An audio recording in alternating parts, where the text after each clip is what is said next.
చంద్రబాబు నాయుడు గారు ముఖ్యమంత్రిగా ప్రమాణ స్వీకారం చేయక 15 రోజుల ముందు అంటే 4వ తారీఖు, ఆయన 12వ అంటే 8 రోజుల ముందు నుంచి 4వ తారీఖు లెక్కింపు మొదలైనటువంటి రోజు సాయంత్రం నుంచి ఈ రోజు దాకా ఆంధ్రప్రదేశ్ రాష్ట్రంలో పోలీసు వ్యవస్థను నీరుగార్చి లా అండ్ ఆర్డర్ మొత్తాన్ని కూడా తునాతునకలు చేసి ఈ రాష్ట్రంలో తెలుగుదేశం పార్టీ వాళ్ల కనుసన్నల్లో పోలీసు వ్యవస్థని మసిలెట్టుగా చేసుకోవటం ద్వారా ఇవాళ ప్రజలకి పోలీసు వ్యవస్థ అంటే ఒక భయం, పోలీసు వ్యవస్థలోనే కొంతమంది పోలీసు అధికారులు అంటే జుగుప్స, ఓవరాల్ గా లా అండ్ ఆర్డర్ అంటే నమ్మకం లేనటువంటి ఒక వ్యవస్థగా ప్రజల మధ్యలో నాటుకుపోయిన పరిస్థితులు. రెడ్ బుక్ రాజ్యాంగంలో అసలు మహిళలకి ఈ రాష్ట్రంలో రక్షణ లేకుండా పోయినటువంటి పరిస్థితులు వచ్చినాయి. చంద్రబాబు నాయుడికి ఓటు ద్వారా లేదా కొంతమంది చెప్తున్నట్టు మెషిన్ ద్వారా, యంత్రం ద్వారా వచ్చినటువంటి ఈ అధికారం, ఆ అధికారం ద్వారా పోలీసు వ్యవస్థని అండగా పెట్టుకుని టీడీపీ నాయకులు, కార్యకర్తలు యథేచ్ఛగా అకృత్యాలు, విధ్వంసాలు, ఘోర అఘాయిత్యాలకి పాటుపడుతున్నటువంటి పరిస్థితులు వేళ ప్రజలు నిస్సహాయ స్థితిలో చూస్తున్నారు. జేబీలో పచ్చబిళ్ళ ఉంటే చాలు మీకు ఎక్కడికి వెళ్ళినా అధికారులు వణికిపోతారు అని తెలుగుదేశం పార్టీ అధ్యక్షుడు గెలిచిన కొత్తలో చెప్పాడు. ఈ జేబీలో పచ్చబిళ్ళలందరికీ కూడా రాష్ట్రంలో ఉన్నటువంటి తెలుగుదేశం మూకలన్నిటికీ కూడా ఈ పచ్చబిళ్ళని పంచిపెట్టారు. ఈ జేబీలో పచ్చబిళ్ళ వేసుకుని నేరాలకు ఆ బిళ్ళుంటే చాలు, జేబీలో పచ్చ బిళ్ళుంటే చాలు, నేరాలకి ఘోరాలకి లైసెన్స్ బిళ్ళగా చంద్రబాబు నాయుడు ప్రభుత్వం తయారు చేసింది. ఈ పచ్చబిళ్లే టీడీపీ పార్టీ సప్లై చేసినటువంటి ఈ పచ్చబిళ్ళ పోలీసుల్ని నిశ్చేష్టులుగా ఉండటానికి ఒక తావీదుగా తెలుగుదేశం పార్టీ కార్యకర్తలందరూ కూడా అలవాటు పడటం జరిగింది. ఇవాళ పోలీసులు కేసు పెట్టాలంటే స్థానికంగా ఎమ్మెల్యేకి అనుకూలంగా, ఎమ్మెల్యేకి దగ్గరగా ఉండేటువంటి తెలుగుదేశం నాయకుడు అనుమతి అన్నా ఇవ్వాలి, లేదా ఆ స్థానిక శాసనసభ్యుడన్నా అనుమతి ఇవ్వకుండా ఒక్కరంటే ఒక్క కేసు కూడా నమోదయ్యే పరిస్థితి లేదు. టీడీపీ నాయకుడు వద్దంటే చాలు ఆ ఎఫ్ఐఆర్ కట్టే పరిస్థితి లేదు ఆంధ్రప్రదేశ్ రాష్ట్రంలో పోలీస్ స్టేషన్లో. అది ఏ పోలీస్ స్టేషన్ అయినా, ఇచ్చాపురం నుంచి తడదాకా లేదా కుప్పం నుంచి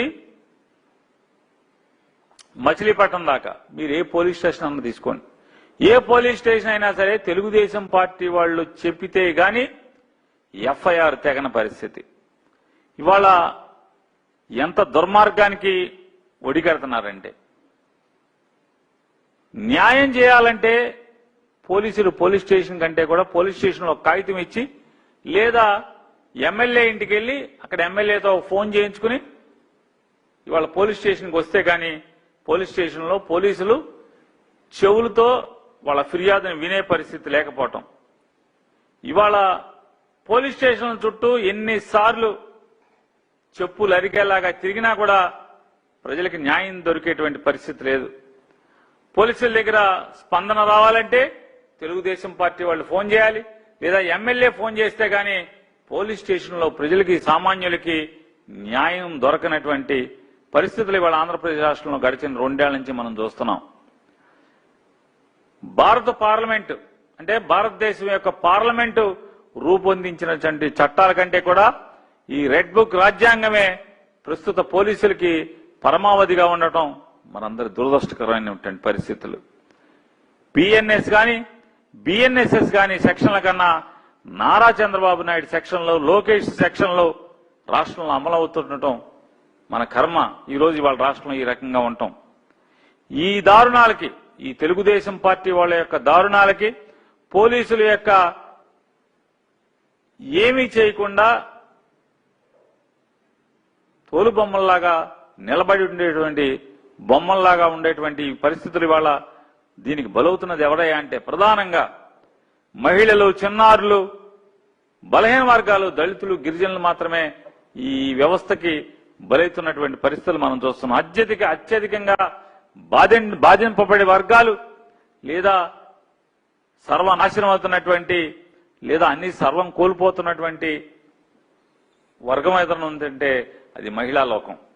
ఇవాళ మహిళలకు ఆంధ్రప్రదేశ్ రాష్ట్రంలో రక్షణ కరువైన పరిస్థితుల్లో రాజకీయ కక్ష సాధింపులకి లేదా పోలీసు వ్యవస్థను మొత్తాన్ని నారా చంద్రబాబు నాయుడు, లోకేష్ గారు ఇద్దరు వాడుకోవటం వల్ల హోంమంత్రి గారు పాపం ఏమీ చూస్తా ఊరుకుంటారు, ఏమీ చేయలేరు. ఇంకో మంత్రి గారు, ఇంకో ఉప ముఖ్యమంత్రి గారేమో నేను హోము తీసుకుంటా అని ఆయన అరువులు చాస్తుంటారు. కానీ మహిళలకి రక్షణ కరువు అయితే మాట్లాడేవాడు మాత్రం పట్టించుకునేటువంటి దిక్కు ఆంధ్రప్రదేశ్ రాష్ట్రంలో లేకపోవటం అనేది ఎంతకన్నా దరిద్రం ఏముంటుంది చెప్పండి. ఈ రాష్ట్రంలో నిందితులు కనుక ముద్దాయిలు లేదా దాడులు చేసిన వాళ్ళు, ఈ తప్పులు చేసిన వాళ్ళు, దొంగతనాలు చేసిన వాళ్ళు, హత్యలు చేసిన వాళ్ళు, హత్యా యత్నాలు చేసిన వాళ్ళు, దోపిడీలు చేసిన వాళ్ళు ఎవడైనా అధికార పార్టీతో ఇంత పిసరంతా చుట్టరకు ఉంటే చాలు పోలీసులకి ఇక కళ్ళు చేతులు ఆడవు, చెవులు వినపడవు, పెన్ను కదలదు, వేళ్లు కదలవు, చేతులు లాఠీలు పట్టుకోలేవు. ఇవాళ ఆంధ్రప్రదేశ్ రాష్ట్రంలో ఉన్నటువంటి పరిస్థితి కొందరు పోలీసు అధికారులు వృత్తిపరమైన వ్యక్తిగత ప్రయోజనాల కోసం ప్రభుత్వాన్ని మచ్చిక చేసుకునే ప్రయత్నంలో శాంతి భద్రతల నిర్వహణని గాలికి వదిలేసినటువంటి పరిస్థితులు ఇవాళ మన కళ్లతో మనం చూస్తున్నాం.